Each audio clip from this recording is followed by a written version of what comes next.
हमें मन में पूरा है विश्वास, हम होंगे कामयाब, एक दिन होंगे कामयाब। तो कब होंगे कामयाब? जब पढ़ेंगे लिखेंगे तब। इसके पहले हम समास की परिभाषा एवं भेदों को बता चुके हैं। अब हम समास के 6 भेदों की परिभाषा और उदाहरण बता रहे हैं। इसमें से 5-6 नंबर का क्वेश्चन आना ही है। अगर आपको विश्वास नहीं होता है तो हमारे वीडियो को पहले देख लें, पढ़ लें, क्वेश्चन मिला लें और तब विश्वास करें। अब विश्वास हो जाता है तो लाइक कर लें, सब्सक्राइब कर लें, शेयर कर दें। तब अब हम आइए अब बताएं आपको जिस समास में क्या क्या चीज़ें होती है। समास में ध्यान देने योग्य बात है,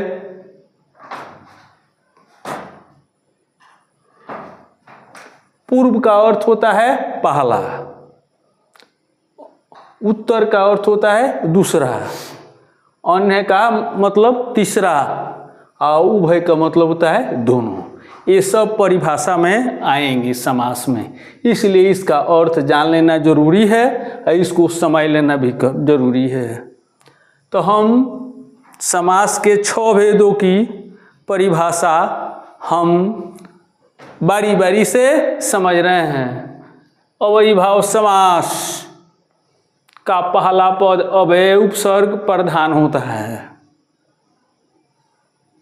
जैसे प्रतिदिन, यथाशक्ति, अनुशासन, रातों रात, आते आते।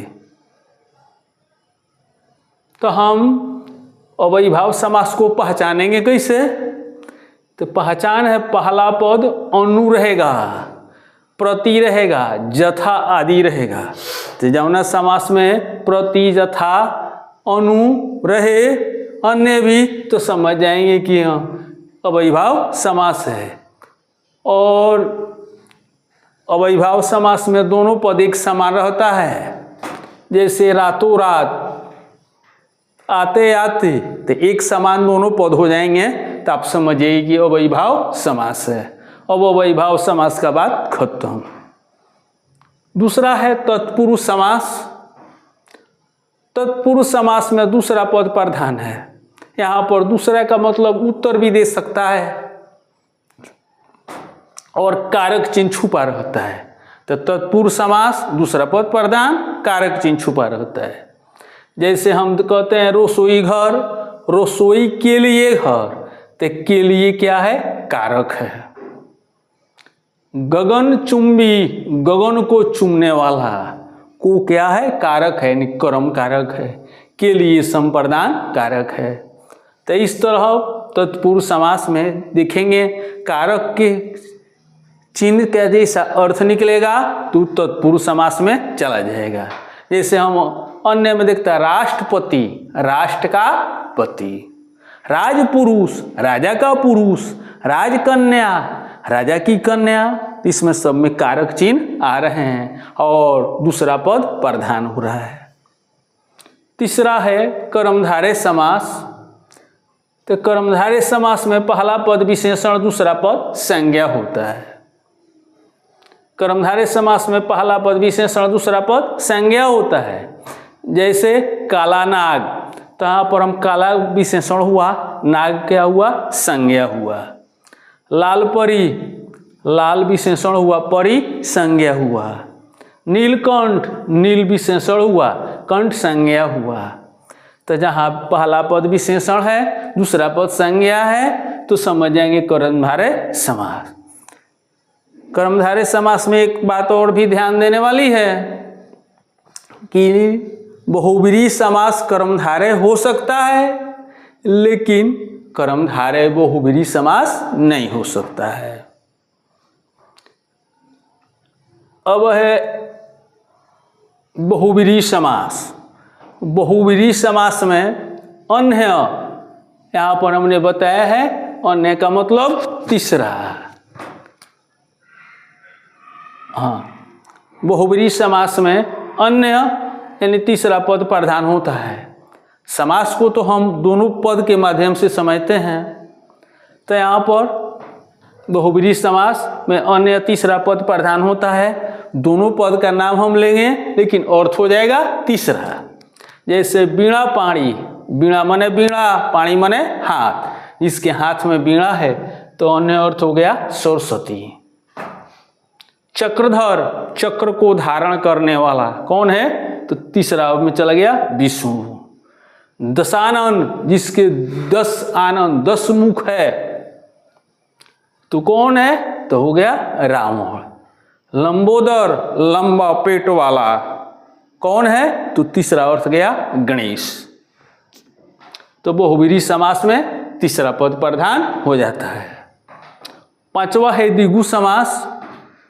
तो द्विगु समास में पहला पद संख्या वाचक होता है, यानी जिस समास में पहला पद संख्या बताएगा तो आप समझ जाएंगे क्या कि यह द्विगु समास है। जैसे सप्तपदी, पहला पद सप्त का मतलब हो गया 7, संख्या बता रहा है।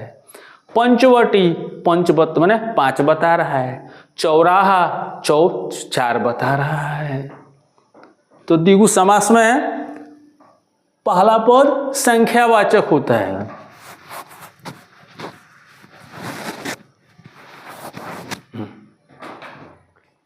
अब आइए द्वंद्व समास में। द्वंद्व समास में उभय, यहाँ पर बताएं उभय का मतलब दोनों पद प्रधान होता है और दोनों पद उल्टा अर्थ वाला होता है। इस तरह हम समझ सकते हैं। जैसे माता पिता, माता भी प्रधान है, पिता भी प्रधान है। माता के बिना पिता नहीं, पिता के बिना माता नहीं, और दोनों पद उल्टे हैं। इससे समझा जा सकता है कि द्वंद्व समास में दोनों पद उल्टे होंगे और दोनों पद प्रधान होंगे। खाना पीना, तो पीना का उल्टा खाना होगा और खाना का उल्टा पीना होगा।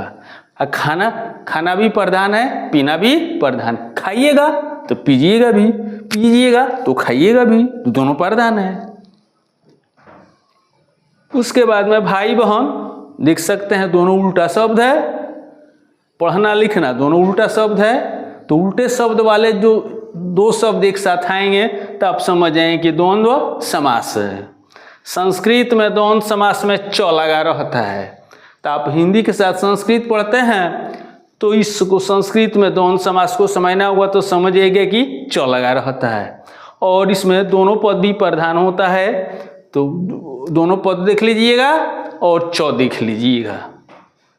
अब ये 7वां जो है गिनती में नहीं होता है, गिनती में नहीं होता है तो इन्नय्य समास है। संस्कृत का भेद है लेकिन हिंदी में ही क्वेश्चन पूछता है समास का, इसलिए हमने आपको नय्य समास बता रहे हैं कि नय्य समास का पहला पद अक्षर न या अ रहता है। नय्य समास का पहला पद या अक्षर न या अ रहता है। जैसे अज्ञान, तो पहला अक्षर या पद हो गया ओ। नानिर्तम, पहला हो गया न। तो जिस समास का पहला पद या अक्षर न या अ होता है तो आप समझ जाएंगे कि नय्य समास। आप देखिए, इसको समझिए, पढ़िए और किसी साल के क्वेश्चन से मिलाइए। अगर सही है तो हमारी वीडियो को लाइक और सब्सक्राइब करके आगे बढ़ाएं।